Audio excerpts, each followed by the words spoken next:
고려대 디지털 포렌식 연구센터를 찾아갔습니다. 기자의 스마트폰을 컴퓨터와 연결하자 전자정보를 수집하는 프로그램이 작동합니다. 아, 여기서부터 출근길이군요. 강변북로로 안 가고 올림픽대로. 네. 기자의 거주지, 직장, 주로 가는 장소, 그 기록하지 않습니까? 최근 입력한 일정도 모두 나타납니다. 그래서 6월 2일 날 날짜가 미리 잡아놓으신 것 같아서 저 다음 방송 일정. 아, 그런가요? 스마트폰으로 뭘 검색했는지 맞춤법 검사 내역까지 확인됩니다. 법무법인도 많이 가고 그죠?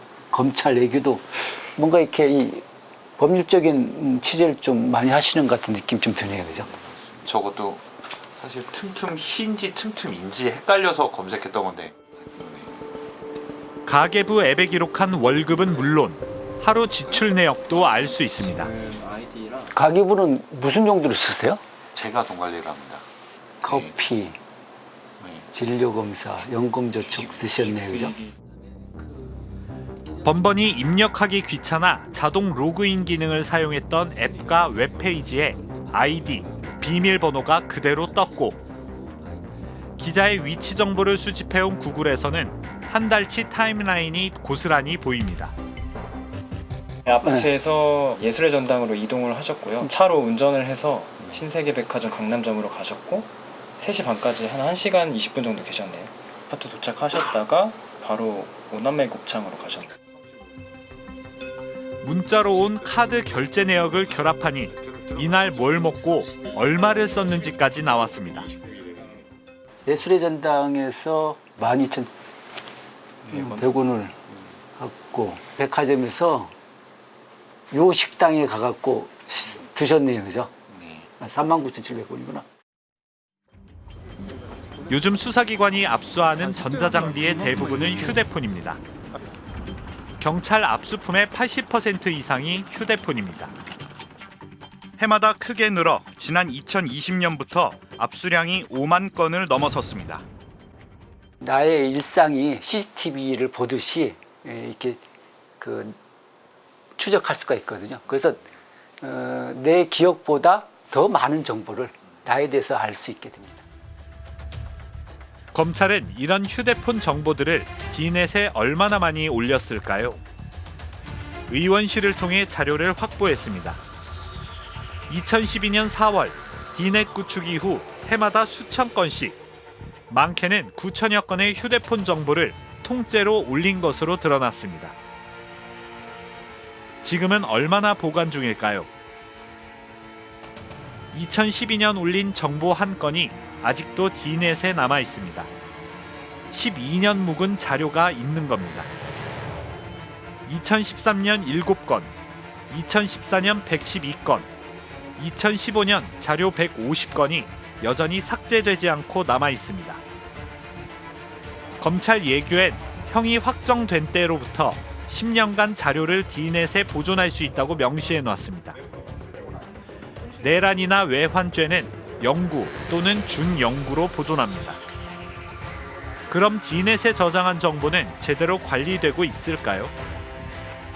검찰은 통째로 복제해 올린 정보는 다운로드 자체가 불가능하고 설사 다운로드 하더라도 해독할 수 있는 포렌식 장비가 없으면 내용을 확인할 수 없다고 했습니다. 하지만 스트레이트가 만난 현직 검찰 간부는 부분적으로 추출한 디지털 증거물은 접근할 수 있다고 했습니다. 디넷 접근 권한은 대검 과학수사부에 요청하는데 거절당한 적이 없다. 해당 파일을 내려받은 뒤 수사팀 내부에서 메신저나 USB 등을 통해 공유하며 수사에도 활용한다고 했습니다. 수사기관이 개인의 정보를 인질로 들고 있는 거거든요. 그래서 그 인질로 잡힌 나의 정보들 때문에 그 개개인들이, 국민들이 수사기관으로부터 자유로울 수가 없어요. 그냥 정보를 인질로 잡혀 있는데 뭘 할 수 있겠어요. 네. 앞으로 내가 뭐 때문에 수사기관에 나의 어떤 정보가 털려서 무엇인가 앞으로 수사를 받을 수도 있어. 그 개연성 하나만으로도 그 사람은 굉장히 불안한 지위에 놓여 있습니다. 코로나가 한창이었던 2020년, 방역 당국은 개인 정보들을 샅샅이 뒤져 확진자와 접촉자를 찾아냈습니다. CCTV로 확진자 손님과 접촉한 종업원을 고위험 접촉자로 분류했고, 주문받는 분이 마스크를 안 쓰셨습니다. 휴대전화 위치 정보나 신용카드 결제 정보로 사람들을 찾아냈습니다. 이분으로 보이는데 모밀국수 7,000원짜리 드신 것 같은데 확인은 안 됩니다. 국민 90%는 확진자 동선 공개에 찬성했습니다.